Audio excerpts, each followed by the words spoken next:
Hello, everybody. My name is Fico, and welcome to another Investigating True Gaming. I want to apologize for the delay. I've been doing a couple of other videos, and I still got about two more in the back burner, and one that I recorded not that long ago. But ITG is it's a little behind, so we're going to be doing some catch up. I'm going to try, my focus is to try to maybe get two of them by the end of the week. So I'm going to start out with giving you guys a first one here. I'm only going to do this week because I do want to just try to get these out on a weekly basis. I want to just cram more videos, but I want to get this one because it's been a bit, it's been a while. So let me just go ahead and get started here and just stop with the mumbling here. Now, the post that I am talking about today is from a commenter from a Redditor called Bongo1138, and it was posted about 63 days ago, and the title of it is The Witcher 3 is 35 times larger than The Witcher 2. Is this really necessary? Now, he or she posts that The Witcher 2 was already a fairly large game with a lot of options and side quests. At the same time, none of the side quests felt extraneous. Nothing seemed like it didn't have a purpose in working towards creating a really great experience. As excited as I am to play the Wild Hunt, and as much as I have faith in CPR, that's CD Projekt Red, I'm nervous that the scope of the game will have a detrimental effect on the quality of the experience. Will there be a ton of content that doesn't amount to much? Does the sheer scale of the project really benefit the player? What are your thoughts on this? So Bongo seems to be a little worried that the game might actually be a bit too large for its own good, that you end up going to be doing a lot of things that won't make the game feel as it's a new, better game. It just feels like it's just a larger game just for the sake of being larger. Like it's almost if CD Projekt Red would be just like, you create this big world, a bigger world, a much larger world in comparison to Witcher 2. So to make up for the amount of space, so that way you don't feel like as though you're killing so many things out in the wild, you're probably just going to be like, oh, we got to add quests, but they're really not going to add too much because, well, I mean, we can't really tie into everything, could we? Maybe they could. Maybe the reason the world is 35 times larger because there's 35 times much more that comes into play with the overall story. And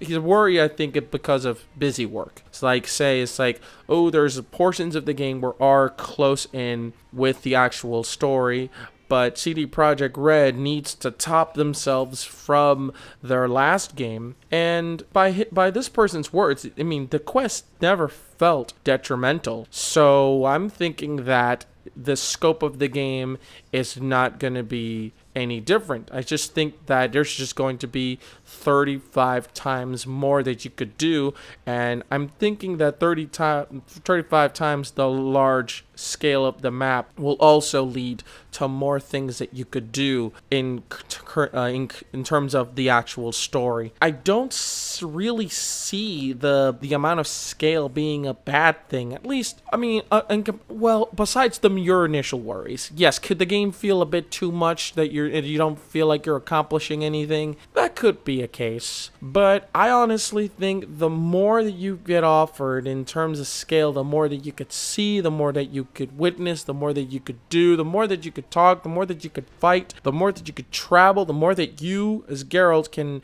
grow and experience and level up and do so many things that you could actually do now thanks to a world that you've got like this big. It's a big world. So CD Projekt Red, I think, have proven themselves on how that they can handle scale. I mean, with Witcher 1, it feels as though, I mean, it's a first project, so they're just ironing and getting some kinks here and there, but they've still managed to add just enough to keep just like, yo, you're just in this one main area and you're doing it in a couple of ways. I'm still not done with that game, so I'm not quite sure if this holds up, if you're going to be going to different places later on, but from what I've been told in The Witcher 2, it definitely does. It feels as if they've taken what they've known and learned and they've actually applied it even better. They've made everything so much better, and Geralt feels better, and they know how to do whenever the stakes come to make a better game. And the fact that they have also made it clear that they're not going to be engaging in practices of shady DLC crap. It seems as though they really genuinely care about the people that like the Witcher games.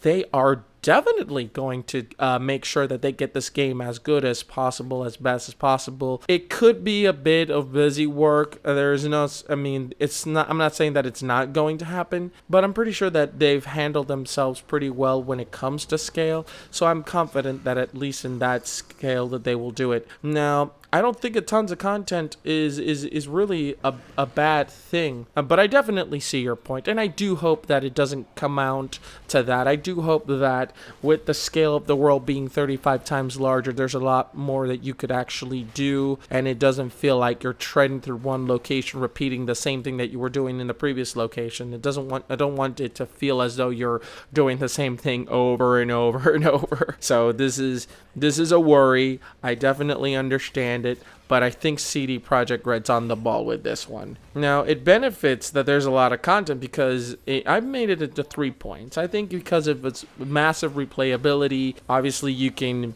keep finding new things in the game with a scale that is a lot larger. You will end up finding more reasons to go back into that game, to just discover whatever else you can dig up, and more immersive experience, because now with CD Projekt Red making a game that is bigger, they have more that you could actually discover and find. You'd feel more immersed, because in a world that sometimes we see game worlds that are on a linear path, they feel big, but you're followed through rails and you really don't go anywhere. You do need something to keep your eyes glued to the screen. I'm like, I'm going to be traveling and doing things down the road on a bigger map, on a bigger mission that is 35 times larger. They gotta put something in it that'll make a game a lot more interesting. And I think with the increase of the graphics, the immersion is definitely there. It gets a lot more. You feel as if though there's like, if you get a bigger world, you get different worlds, you get different looking worlds, you get different enemies and different parts. You feel as though you're treading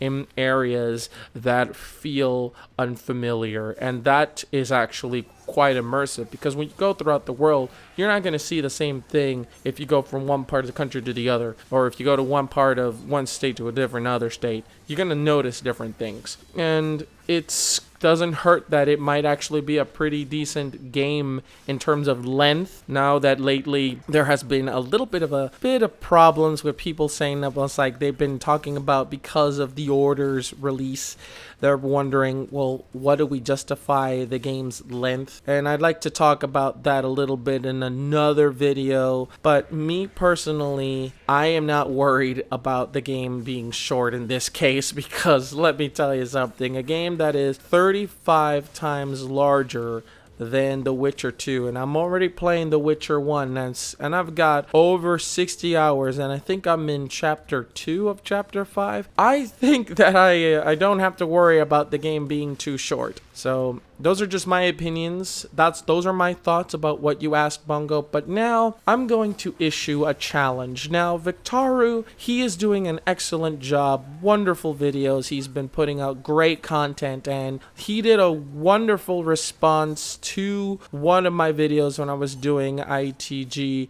And he has a lot better experience because he's played both games extensively, and he, I think, is probably the most excited person that I know for Wild Hunt to come out. He's actually gone as far as saying that he would take back his stance on pre-ordering, because he doesn't do pre-orders. He's actually considering it if he hasn't already done it.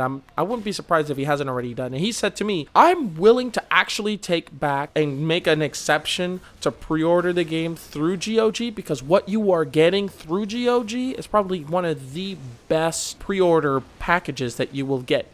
You do feel like you're getting a ton more content, and you're getting a discount from a new game if you already owned the first and the second Witcher games. So it already sets you up good going from where you can from there. So I would like to challenge him to answer the question. I'm gonna leave a link to the subreddit. I'm gonna ask him to go through it, and I want him to do a response video. He could do a response video to me, but I would rather if he do a response video to the actual thing, like his own ITG.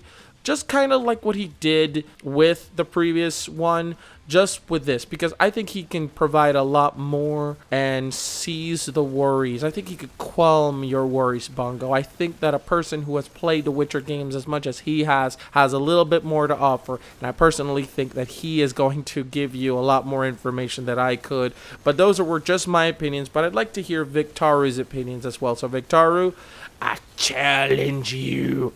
It's a friendly challenge. Please don't murder me. This isn't a challenge for supremacy. This is just a extension of this video. I'd like him to just provide as much as he can with his legendary length. And he knows the story a lot better than I do. So anyway, that's the end of ITG. I'd like you all to let me know what you guys think about these videos. Let me know in the comments down below. And if you like this video, give it a like. Let me know what you guys think about these videos. Let me know what you guys like about the channel. I always look to improve. I always look to try to give you guys what I can. And as always, thank you so much for watching. Thank you for the support. Thank you for the subs. And thank you for the comments. As always, my name is Fico, and that was my gaming mind. Peace out, everybody.